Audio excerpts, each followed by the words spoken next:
Dan buat yang beragama Islam nih, di sini tuh aku nemu hadis, tapi ini sebenarnya hadisnya hadis doif. Tapi menurut aku walaupun hadisnya doif, ini bisa dipakai sebagai pegangan buat teman-teman ya.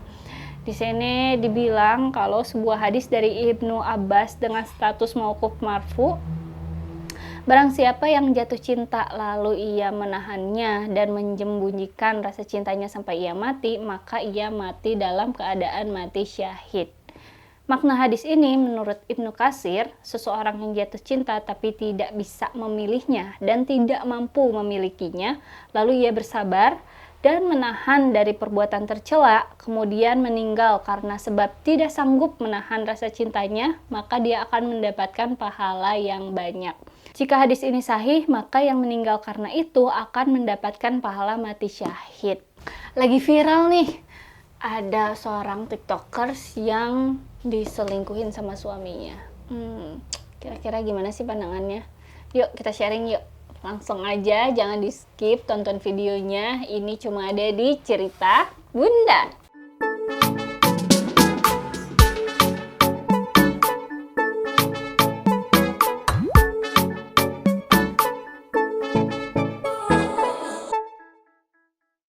Jadi aku tuh ikutan greget ya teman-teman.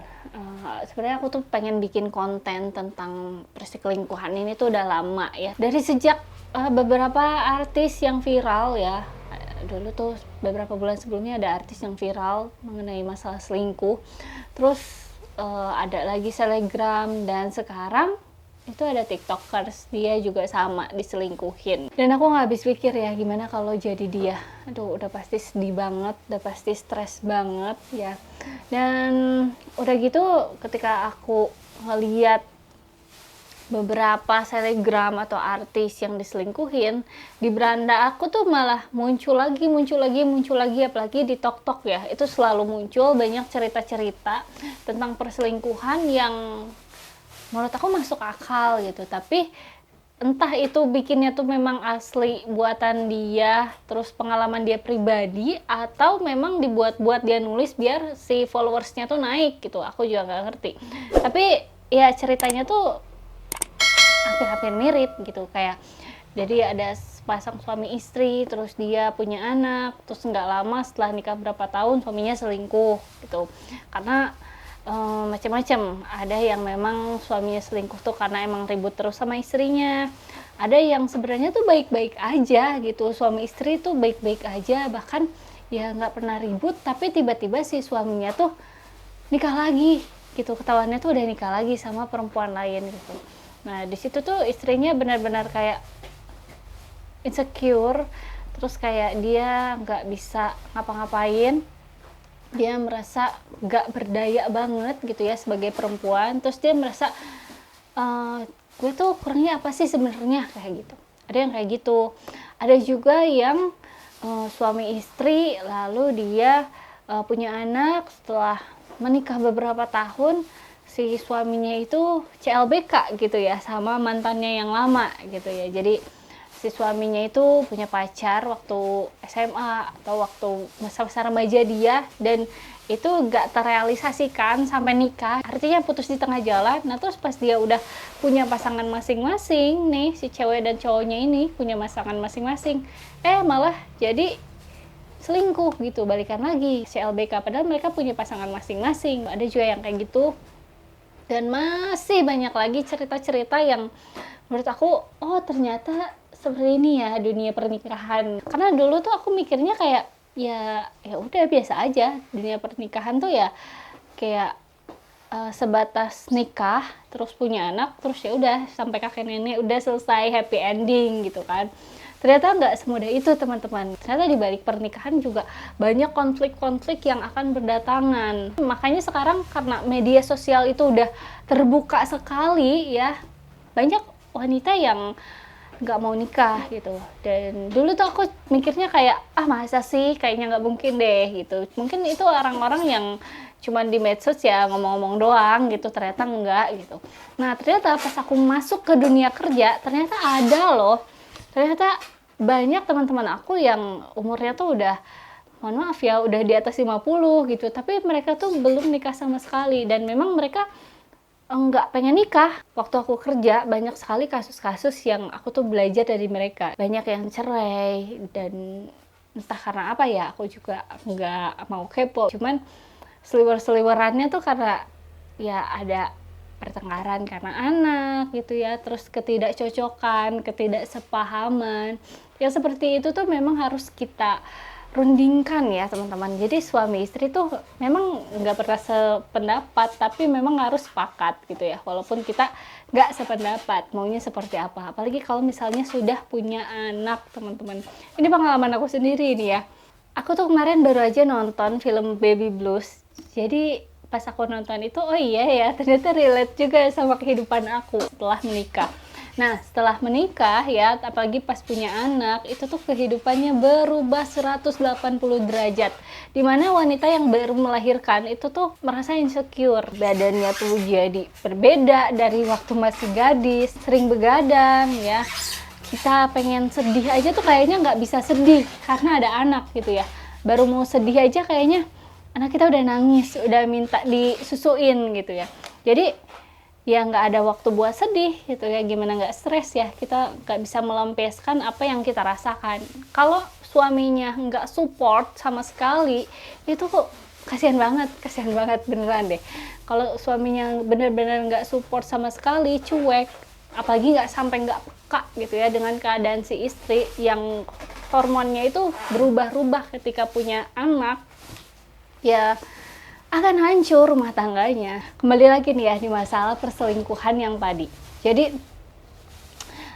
si tiktokers ini katanya seorang mantan pramugari ya. Dia punya suaminya itu pilot, dan si pilot ini tuh ceritanya selingkuh sama pramugarinya gitu. Dan dia juga udah bertahan pernikahannya kalau nggak salah selama 4 tahun ya, udah selama 4 tahun diselingkuhin udah 5 kali katanya, dan masih bertahan sampai 4 tahun itu. Bayangin dong kalau misalnya nih posisi aku ada di dia, mungkin aku nggak akan bisa ngejalanin selama itu. Dan mungkin cewek itu biasanya pemikirannya tuh gimana ya biar bisa bertahan gitu ya, karena udah punya anak gitu ya, kasihan anaknya.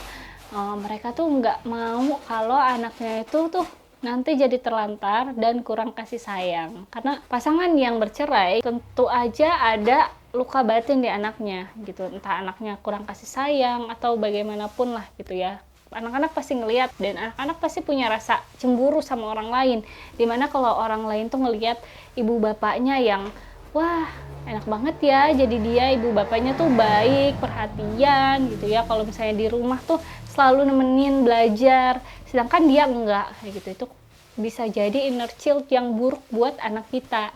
Itu salah satu yang ibu-ibu takutin. Dan soal cinta nih ya, kemarin aku sempat juga nonton film Layangan Putus ya, yang lagi viral juga nih ya, It's My Dream itu loh teman-teman.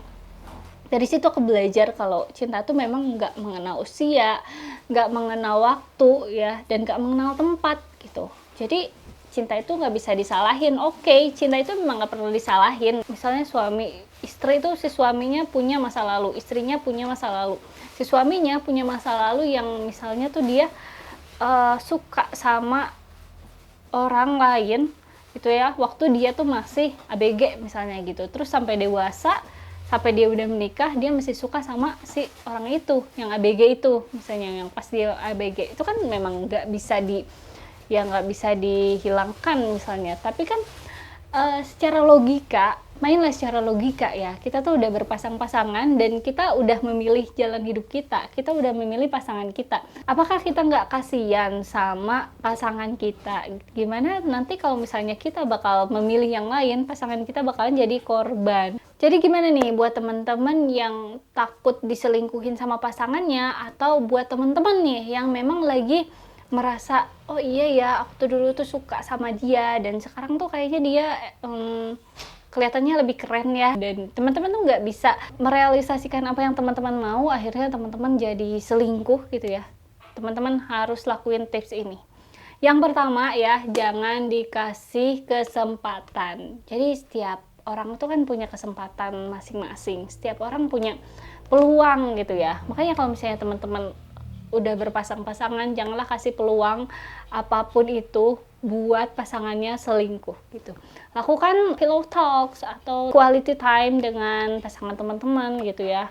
Ya seberapa sibuk pun teman-teman, tapi tetap harus ada quality time. Komunikasilah dengan pasangan masing-masing. Yang kedua, fokuslah dengan masa depan teman-teman ya. Apalagi buat teman-teman yang udah pada punya anak nih. Mau kayak gimana nih? Anaknya tuh nanti mau dijadiin apa? Akan seperti apa? Teman-teman fokuslah pada hal itu. Karena ya anak tuh kan turunan kita ya, nanti maunya kayak gimana. Kita pasti pengen yang terbaik dong sama anak kita gitu. Jangan sampai egois sendiri lalu mengorbankan pasangan, mengorbankan anak-anak teman-teman. Dan buat yang beragama Islam nih, di sini tuh aku nemu hadis, tapi ini sebenarnya hadisnya hadis doif. Tapi menurut aku walaupun hadisnya doif, ini bisa dipakai sebagai pegangan buat teman-teman ya.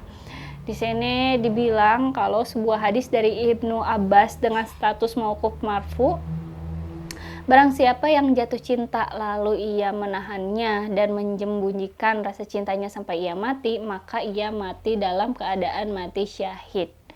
Makna hadis ini menurut Ibnu Katsir, seseorang yang jatuh cinta tapi tidak bisa memilihnya dan tidak mampu memilikinya, lalu ia bersabar dan menahan dari perbuatan tercela, kemudian meninggal karena sebab tidak sanggup menahan rasa cintanya, maka dia akan mendapatkan pahala yang banyak.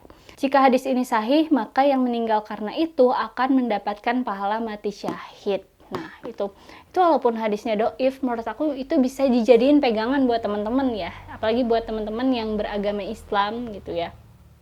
Dan itu hadisnya tuh memang biar bikin kita tuh fokus gitu sama tujuan kita itu. Jadi jangan kemana-mana, pasang kacamata kuda. Nah, buat teman-teman gimana nih? Apakah teman-teman ada pengalaman teman-teman tuh lagi suka sama siapa? Atau teman-teman lagi mengkhawatirkan sesuatu? Teman-teman bisa langsung aja sharing ya di kolom komentar. Mungkin nanti kita bisa sharing bareng. Dan buat teman-teman nih, jangan lupa di like, share, dan aktifin loncengnya ya. Jangan lupa nih, aktifin loncengnya hanya di channel YouTube Lulu Nike.